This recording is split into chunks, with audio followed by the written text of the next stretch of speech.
No, I'm not a writer. Okay.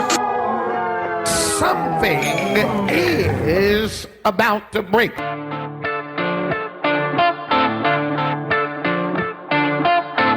Welcome to About to Break. I'm your host, Taylor Hughes, and I am delighted to have with me incredible director and guy who got to start in stand-up comedy. So we have tons to talk about today. I'm so excited. Please welcome Jordan Brady.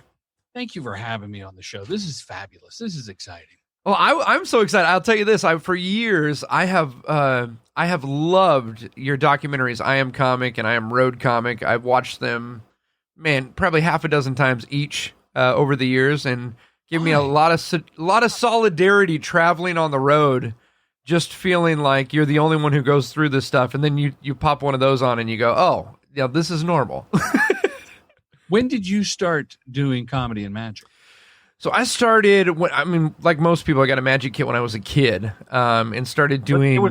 There was like not a subscription, but there was a guy like Adams or what? There was the Adams Magic Company that you would go to like a joke or a novelty shop, and they'd have that wire rack, with all of the chewing gum that you pull and it snaps your finger, or the stink bombs and things like that. That same guy made magic tricks, and so yeah, that's some of the first stuff I ever did. Gag shop, they call it. That's right. There's not too many gag shops anymore. No, the gag shop, on Main Street went away. Yes. That's true. And there is a gag shop still on Main Street in Disneyland, but it's not the same. It's fake. Yeah. Did you ever get into any magic when you were a kid? I loved magic as a kid, Taylor. It was because that's how I knew the Adams and kit, and then I had like maybe an 8-trick kit. Okay. I had the balls, I had the fake thumb. Are we allowed to say it? Oh yeah, go ahead. It's fine. I was at the Magic Castle in the audience. Yeah. And I whisper. I didn't even whisper fake thumb, but I just kind of looked over at my wife, and he goes, "Oh, you think I have a fake thumb?" And he shows the fake thumb. Yeah. And then he does the trick without the fake thumb. And my mind was blown, and I just bowed down to him. See, I think it's totally fine to talk about, because when the fake thumb is used well, you don't know there's a fake thumb. Correct. Yeah. It's crazy. I remember being a kid, and there was a guy named Billy McComb, this older gentleman, and he was known for doing a trick where the silk would change color. And I was backstage at the Magic Castle, and it was one of my first times performing. I was about 18 at the time as part of their junior program, and in through the backstage curtain walked Billy McComb, and he sat right in the front row, and I was doing that trick in the show, and I was terrified. That was his signature trick. That was his trick. Yeah, he invented that trick, and then I'm doing it. It was miserable for me. What is that like? How did it go over, by the way? It went good. He was so nice, so kind. I mean, he had one seat in the parlor at the castle. They still call it the Billy McComb seat, but he would always sit in that one seat, and he'd always give you notes. He'd always ask, "Do you want notes?" And if you said yes, he would give you the best notes ever. Well, that hopefully is the theme of today's show is helping the next generation. That's right. Giving back, and realizing that you, as the young upstart magician, were not a threat to the seasoned legend. Yeah. So he can only help magic as a whole by giving you pointers. See, and that's something that in this business, the really successful men and women who have done great things are never afraid to share what they've learned. It's always the people that are, they're afraid of losing the little bit that they have, that they don't want to give away any info. Right. I mean, a photographer's assistant would have to wait 8 or 9 years before the photographer said, "Take the lens cap off." It's a huge trade secret for a long time. Why are my images so dark? Well, you've earned the right, Billy. Now, is that attitude something that you discovered early on? Like, I mean, your first entrance into entertainment was stand-up comedy, right? Correct. Correct. I came up during the comedy boom of the 80s. Right, yeah. When, I don't know if there were that many magic clubs, but a lot of my friends, like Bruce Gold, I'm sure you know. Oh, yeah. Oh, Bruce is a great friend, yeah. Bruce worked the comedy club circuit. Yep.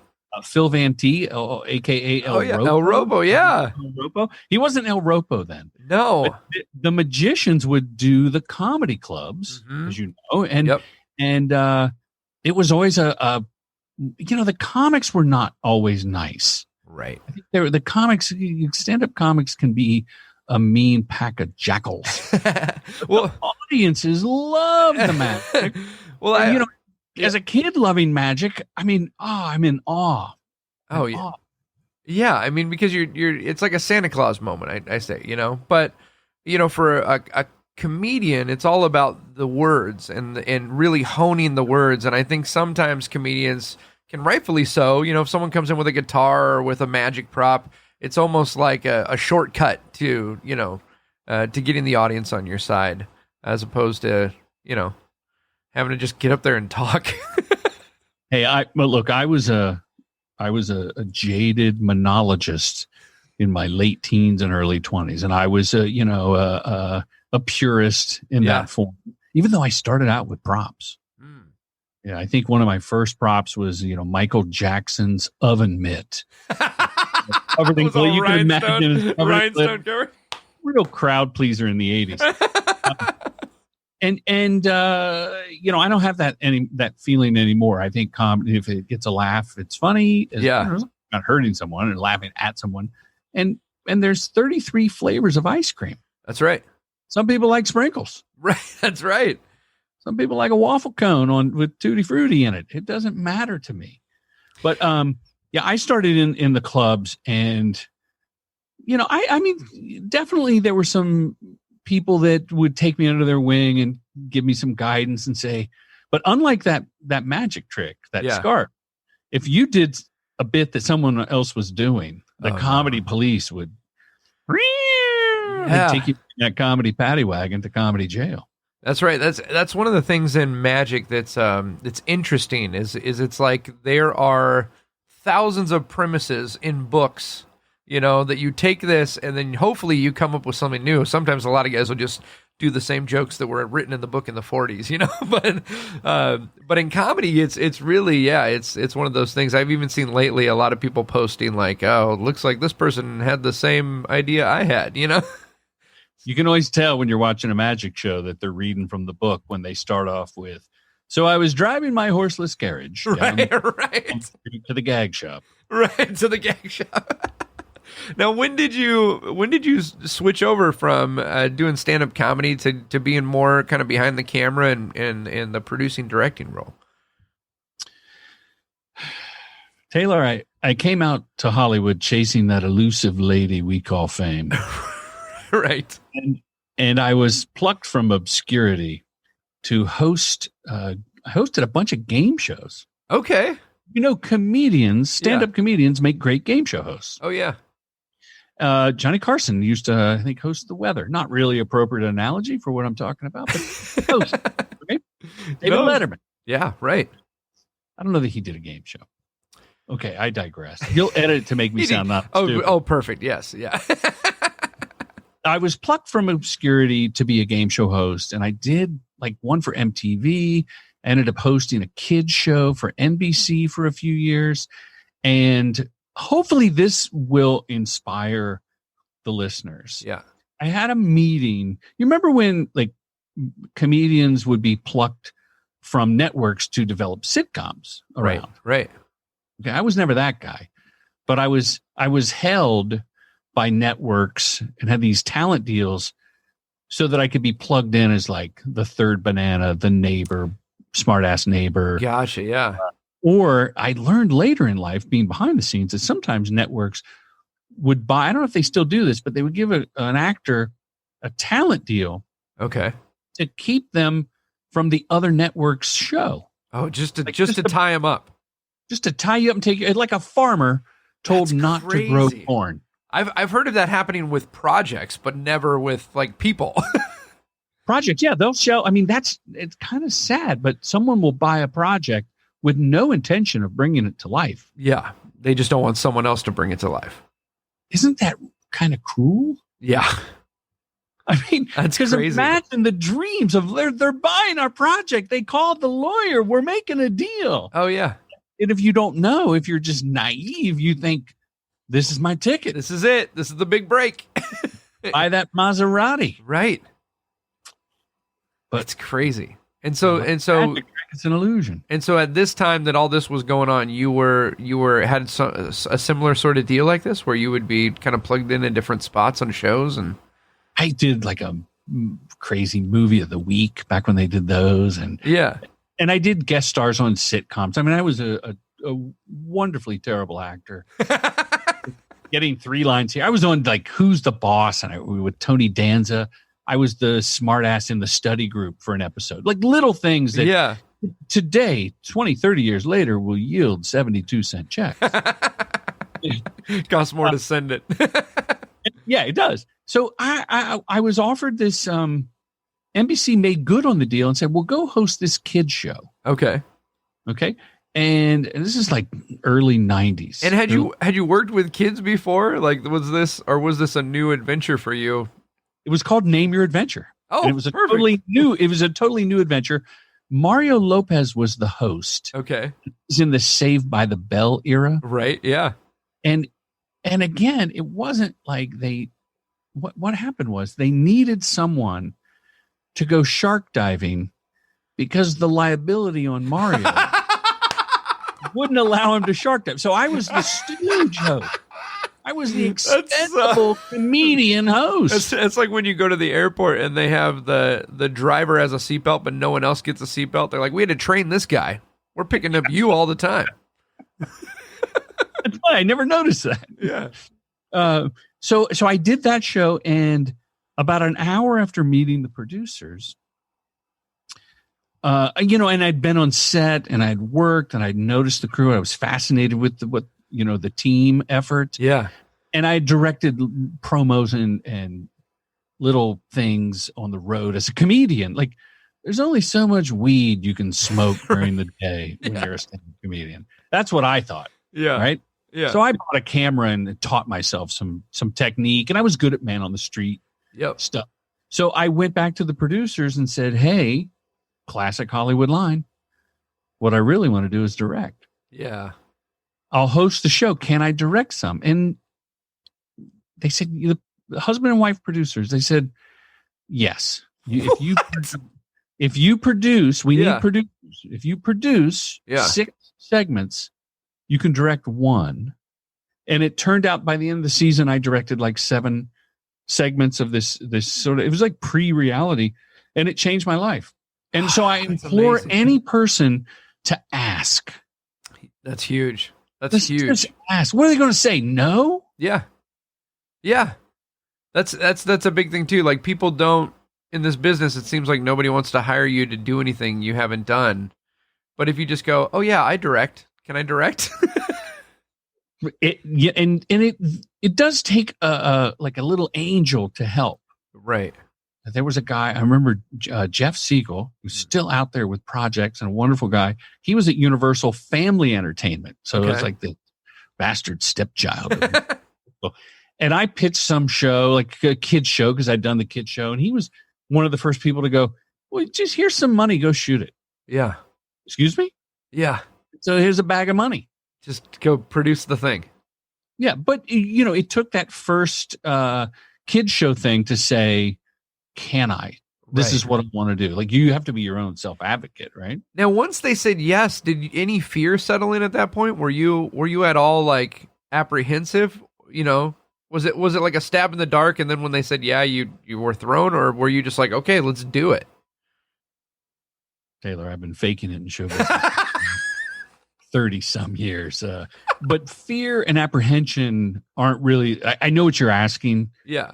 I've never really been scared, and I haven't had apprehension, but I do always, I'm like, can we say bad words? Oh, yeah. Yeah. Oh, but I'm often like, holy shit, I'm going to do this. Like today, I've done 1,200 commercials. Yeah.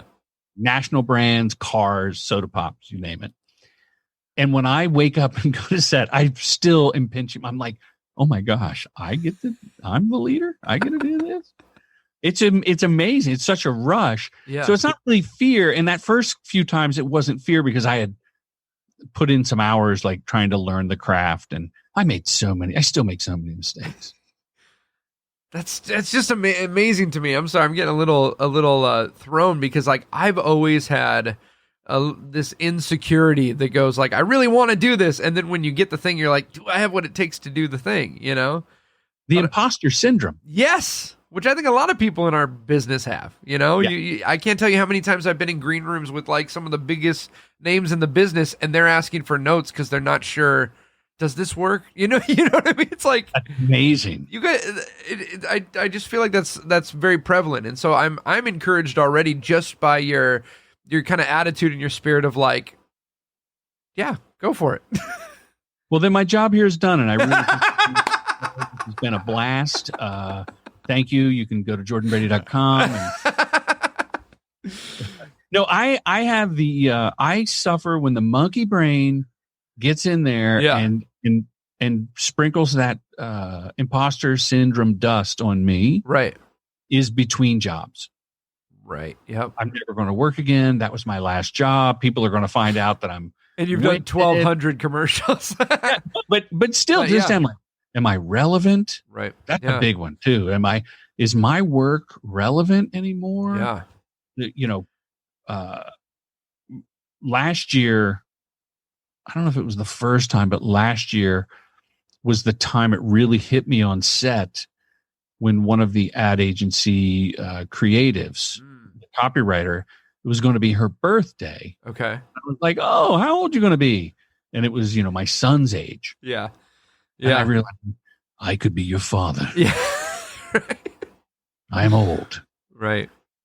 But I see that as an asset now. I see, the experience. And, in the theme of giving back, to not think that you know it all, to be open to learning from the next generation. I mean, the dirty secret, I don't know about you as a podcaster. Yeah. But Taylor, when I interview people for my popular filmmaking podcast, Respect the Process, which is on iTunes or Spotify, wherever you get your podcast. That's the smoothest plug I've ever heard. I wish I had your laugh on everything. Taylor, when I interview another filmmaker, I learn so much. I feel guilty. And when I teach, I'm like, the feedback I get and the things people go, well, I've been doing it this way.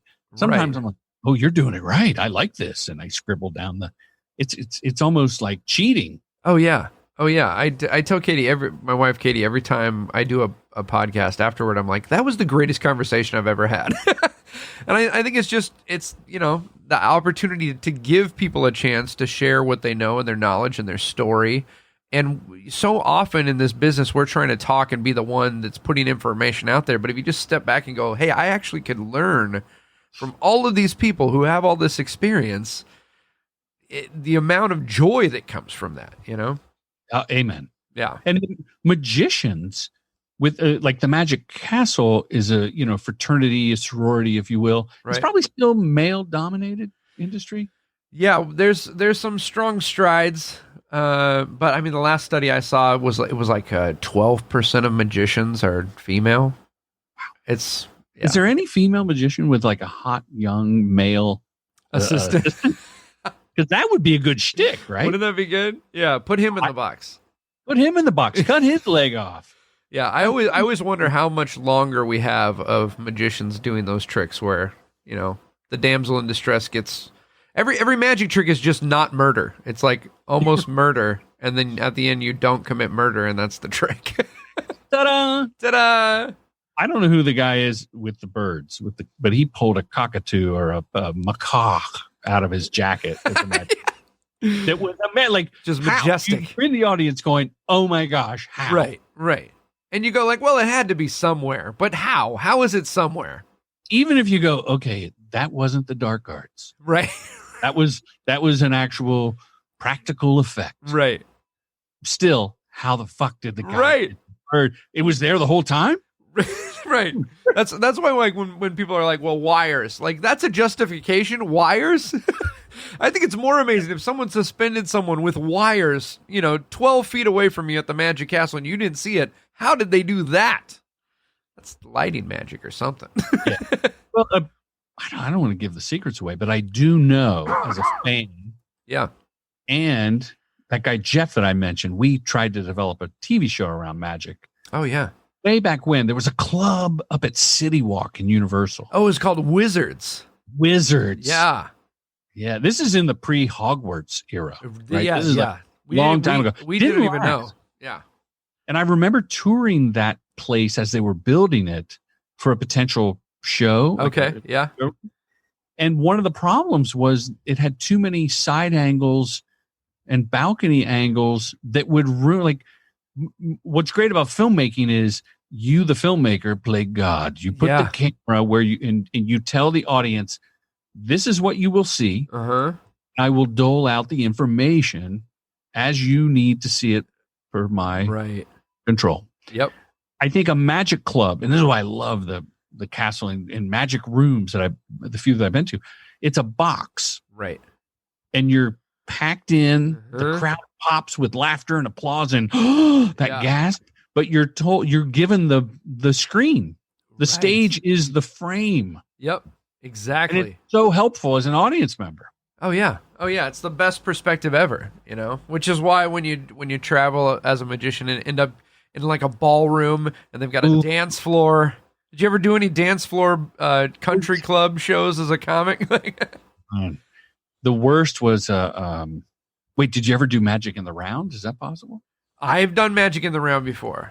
The strangest show I ever did wasn't in the round, but it was for a very Orthodox church, and the men and women could not see each other during the service, so they had a wall down the middle of the room, and they had seats here, seats there, and then you as the performer are on stage, so you get to see everybody, but they can only see you, and then you can't bring any volunteers up because then they'd see each other.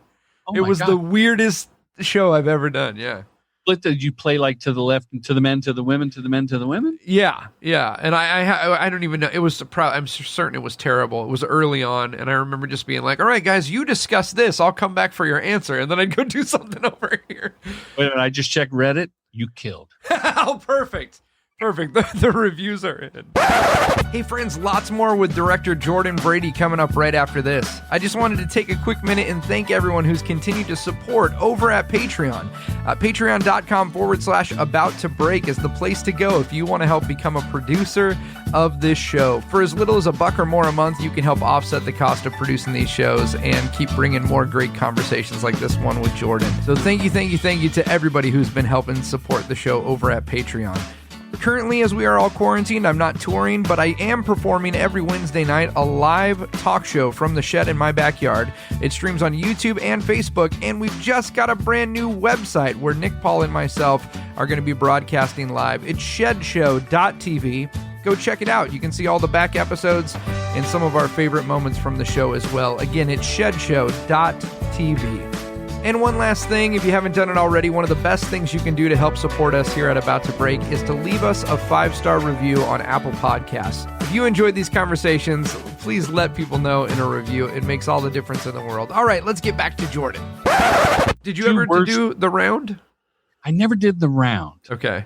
I did a lot of colleges after an MTV stint. I had some college notoriety, and those were, you would hope to get the auditorium, but often the corner of a cafeteria. Yeah. The worst was like, and then I said, number 34, burger ready. Right in the middle of the punchline, the cafeteria speaker announces, chili dog up.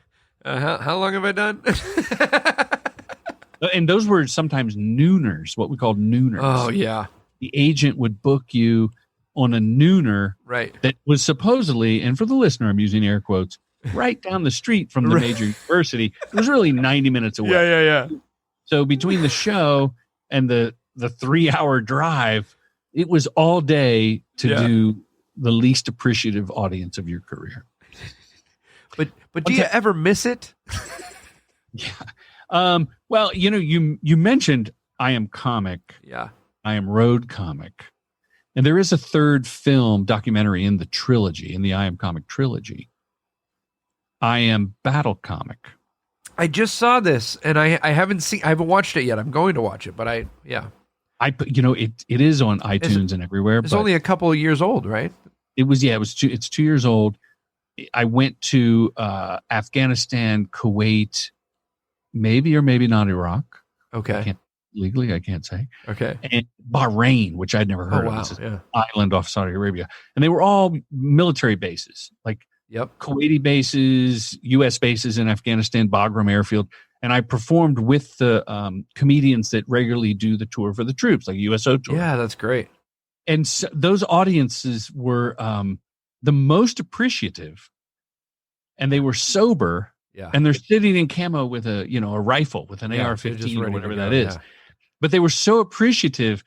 And yet sometimes during the day we would go and just entertain 15 service people. Wow. 15 men and women in a hut that had a hour break, like a meet and greet with a little ad hoc show. Yeah. Probably the most rewarding. Oh, the worst show, Colorado Springs, I'm going to say late 80s, early 90s, club scene is booming, Taylor. Yeah. I'm the middle act, which is the sweet spot. That's a good one, yeah. Not the opener.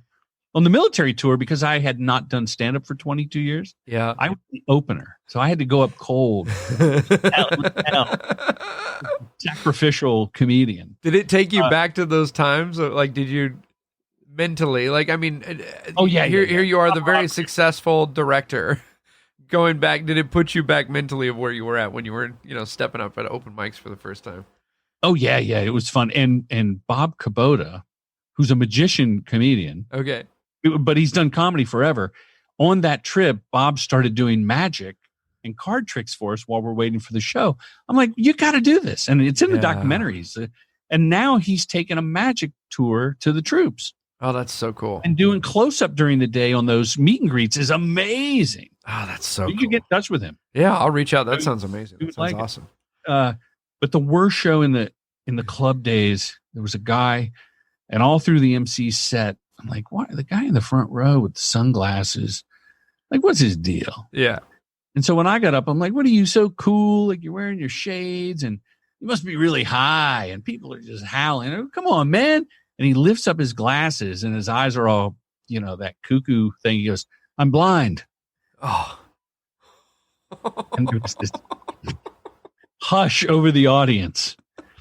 And I said, who set the blind guy up front? This is a choice seat. Couldn't you put him, sir? You could have sat near the speaker. They could have told you it was the front row, and you never would have known. I'm disappointed in you and the club management. And he laughed, and then did they come along with you for it, or? Yeah, because the audience saw him laugh, and once he laughed, but that had to be probably the worst, like that. That moment of just going, what have I got into? Feels like eternity. Oh yeah. Time. That's one thing people who don't do, get on a stage behind a microphone understand is that time just stops. Elastic. Yeah. And you can just have full on, you can be doing your act and be somewhere else completely, or be 15 minutes ahead thinking about, okay, because that guy said this, I'll be able to call back to that. And it's the weirdest thing. And so you can be thinking that, but the words are coming out of your mouth. Right. Or in your case, you're actually like, fiddling with the rabbit. Right. I go with the cliched rabbit. No, that's great. That's perfect. I don't know that you use a rabbit. I don't use a rabbit. No, not anymore. Did you really for a while? I did. I used to have 2 rabbits. I had birds. I had, all this stuff. I got rid of all that. I'm at the point now where I have one little suitcase that I load all my props in, and every time I pack it, I go, if I was just one suitcase funnier, get rid of this completely. It's the goal. What about the hat? No hat, man. Did you have the rabbits in the hat back in the day? No, I never had I don't know why I would go all the way to getting and raising a rabbit and not just do the hat thing. Yeah. I've never done that in my life. Well, I did it once for a commercial thing, but not for real. Like, we faked it. I shot a magician for a commercial. It was a lottery commercial where everyone was looking for a coin. Yeah. So we had like 12 scenarios where you're looking in the couch for a coin, in the Coke machine change thing, and all these places for a coin. So you could scratch your ticket. Yeah. So I said, well, let's just cast a real magician because real magicians just have this quality. Like I just feel better about it. Yeah. Yeah. And he had the garb and he'll have his own costume. It'll be cool. Right. And it'll help the kid. It'll help the magician. So many pockets. The pockets. And he had a big coin. Yeah. And the woman with the lottery ticket was lusting for the coin. Yeah. And he had his wand and said, do this. And he was like, well, I really wouldn't do that. I go, no. This is for the camera. I don't care. I don't care what's real. Right. I'm a professional liar. Right. I make commercials. Right. Trying to sell people something. I make you want Carl's Jr. hamburgers. Oh. So, what's the next question? Well, I want to get into this commercial directing. You're in an area that is still going right now. I mean, that's one thing I've noticed in our business. Most things have shut down. Live entertainment shut down for the time period, but the new commercials every day. In these unprecedented times, now more than ever, we are here for you. And when this is all over, Taylor, we're going to be here for you as well. Get a Dodge truck. That's good. Well, I do comedy dialogue. Yeah. And I actually dabble in some special effects for comedy's sake. Yeah. But my business dead. Really? I'm a works. I had a gig I was supposed to do in April, one I was supposed to do this month. At the end of this month, it would be like next week. And whatever that Monday was after Friday the 13th. Oh, yeah. Everything just stopped. Went away. Yeah. With not even life support. Not even we'll get back to you. Just everything's dead. Everything's on hold. So I thought, well, I can complain. This is going to be at least a month or so. I didn't think it would be this long. Right. And so I've been doing commercial directing boot camp. Yes. Live seminar. It's kind of a hobby. It's a way to give back. And, like we said at the top of the show, if you leave that in, that for sure. To give back it's fun and you get so much out of it. Like a comedian or a magician, you feed off that audience. Right. And I think I found later in life as I crossed over into my second into my 50s. Yeah. It really hit me like, oh, I need to give back now. This is this feeling I can't deny. I like helping. And I've mentored directors over the years. So I've been doing this live seminar. I'm like, well, that's not going to happen. Right. In fact, we just pushed it to October. It was supposed to be next month. Okay. I thought, well, what can I do? And I'm stuck in my studio. I'm self-quarantined. Yep. And my son is a young filmmaker. Yep. And so I said, hey, let's do an online course and we'll put it out there. Great. So we turned it around in like 2.5, 3 weeks. That's incredible. Writing, shooting, editing, to put it online, to learning how to do a teaching platform, which was like a whole new thing. But what am I going to do? Sit around and complain? Right. And is this for anybody who's interested in it, or is this like people who are already doing this? That's a great question. I wish I knew about the research of a product. Okay, here's what it's not. It doesn't teach you like how to light a scene and how to go buy a camera at Best Buy and start making fake commercials with your friends. Right. So it's not for the amateur. Right. It's not really even for the prosumer, if you will. Okay. Like I think you could take an entire film school for free on YouTube. That's good. Yeah. So this is not that. Yeah. This is for someone that's shooting comedy sketches with their friends that thinks, what about advertising? Maybe I could make stories for brands. Yep.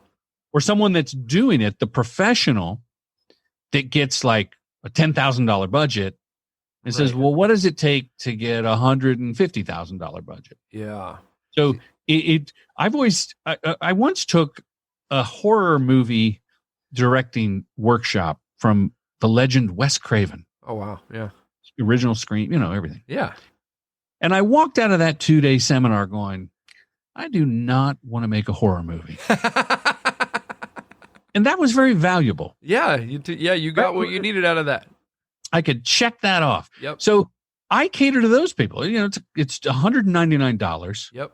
But let's do this. If anyone from this show, let's make the code Taylor 20. Okay. Taylor 20. Taylor 20, you get 20% off. Oh, that's great. Of the commercial directing masterclass, commercialdirectingmasterclass.com. And there's a link at jordanbrady.com. I'm all over the URLs. That's great, Jordan. I love that. Thank you for doing that. And the reason I ask who it's for is because I know people who they're producing content for themselves, for their YouTube channel. They're doing it all the time. And I talk to a lot of people who are like, I think I can maybe do this for other people, or they're getting asked from their other friends, how do I do this? How can you help me with my project? And so I think there's a lot of folks who could maybe step into this arena, but just don't know, the core foundational things they got to know or they should know going into it. Anybody, and this is not just a pitch, I believe this from the bottom of my heart, which technically is the left ventricle. It's the lowest, just the fourth chambers. Commercial directing masterclass will tell you what it takes. You'll know if you have what it takes to become a commercial director.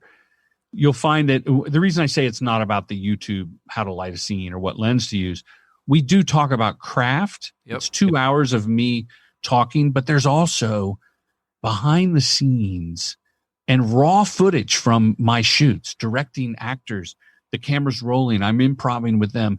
And that sort of X factor that I can't really explain, you go, oh, I was just on set with this guy. Right.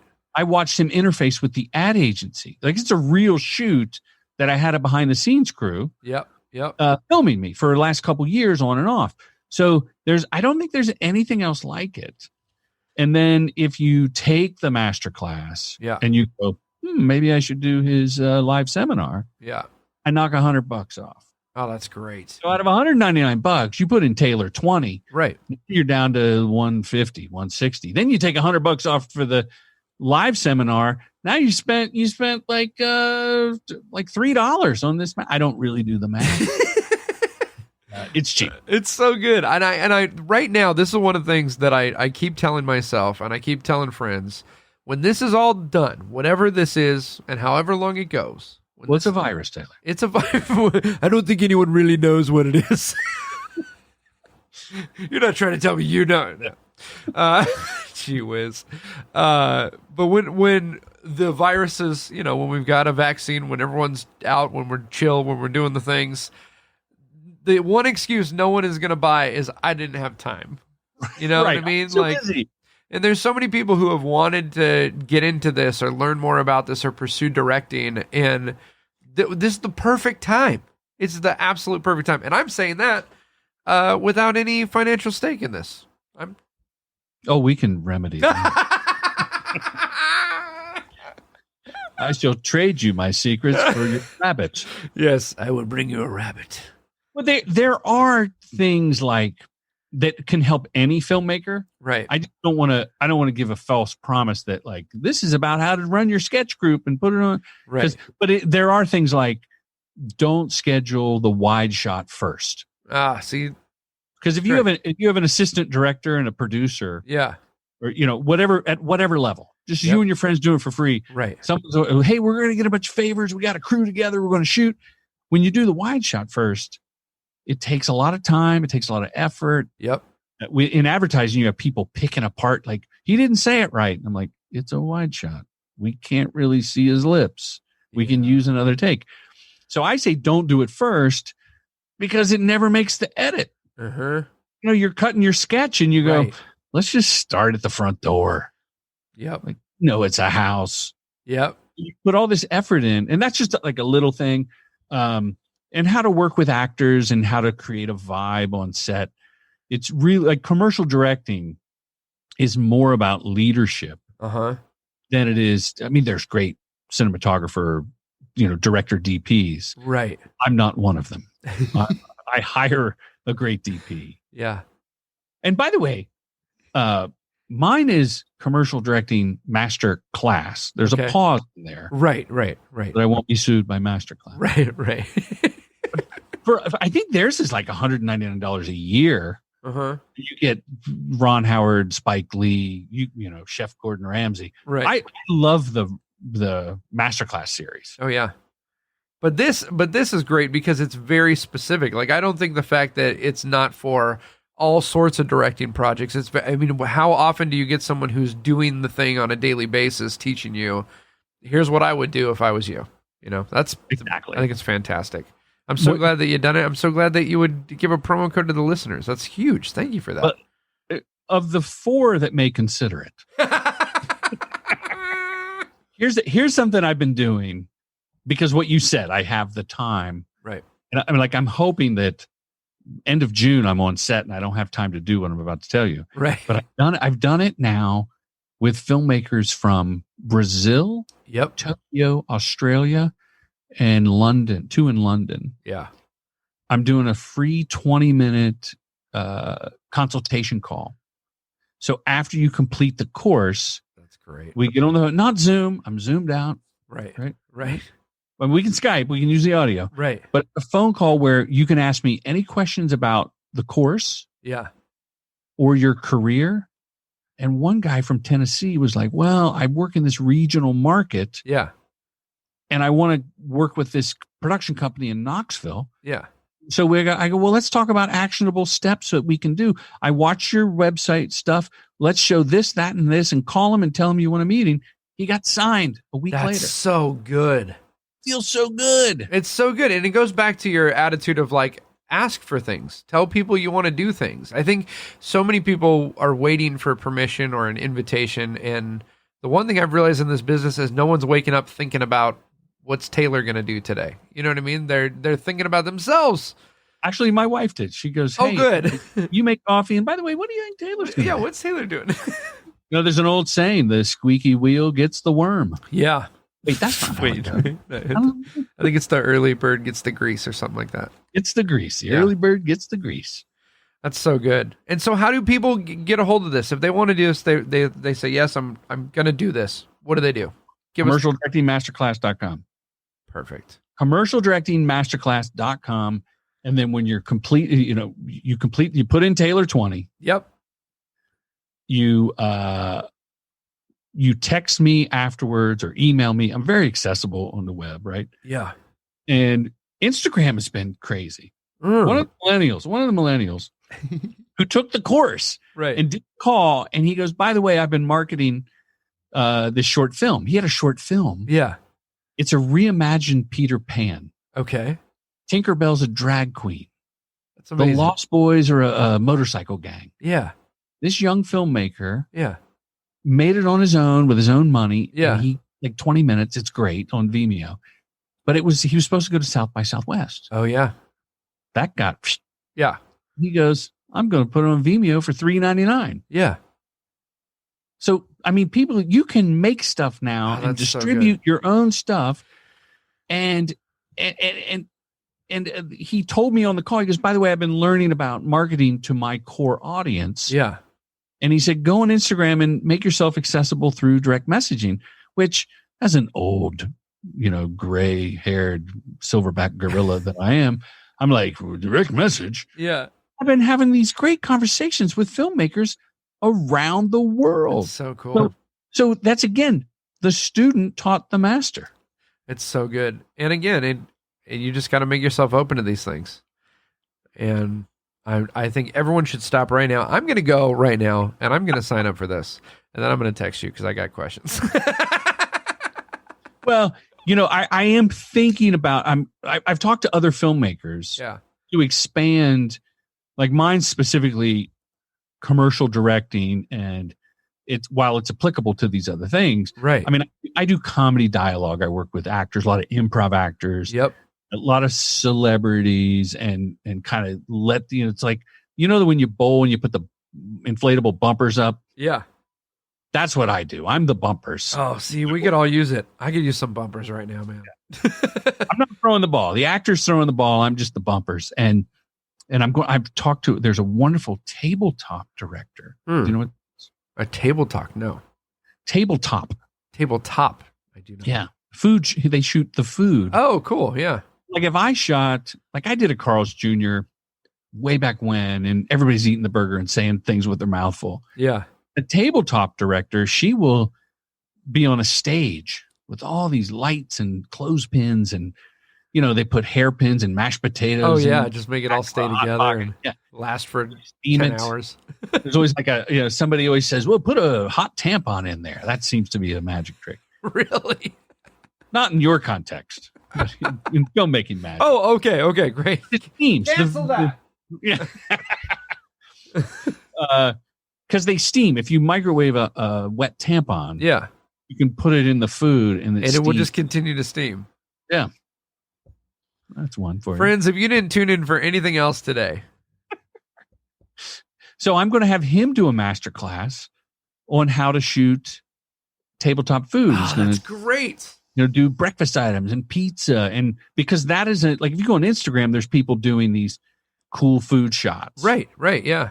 So I think the difference between what I'm trying to teach and those Instagram things are, those are usually just shots that are really cool shots. Well, how do they tell a story? And it's not your iPhone on a gimbal. Right. It's not iPhone on a stick stuff we're talking about. But you can apply the principles. Right. But I'm trying to get you to be a leader and think outside your own creative boundaries. That's so good. Now, I got to ask this, and I know we're going to wrap here, but... What website? You want to know the website? It's commercial directing. Yeah. I'm terrible.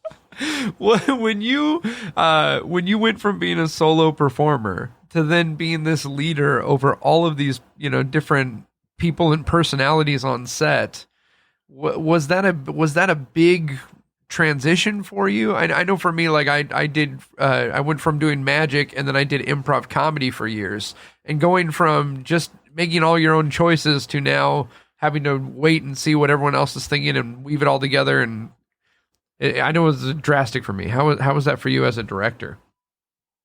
Well, I think you just summed it up, going from a solo artist to being a team player. Yeah. Whether you're the leader, you're still a part of the team. Yeah. You have to respect, what all the craftsmen and women are doing, the technicians, the creatives on the agency side, the client who, is paying for the whole thing. So you have to be a team player. And I see there's a lot of stand up in my directing. Yeah. Because I like to lead through humor. And I can crack the whip, Taylor. Right. Oh, I can be a taskmaster. Get the job done. Got to get the job done, right? TBC. Like, what was Elvis used to say? Forget it. I don't know. It was like in a bolt of lightning. Taking care of business in a bolt of lightning. Please take that out, because no one knows what that means. It's staying in. I love it. Idiot.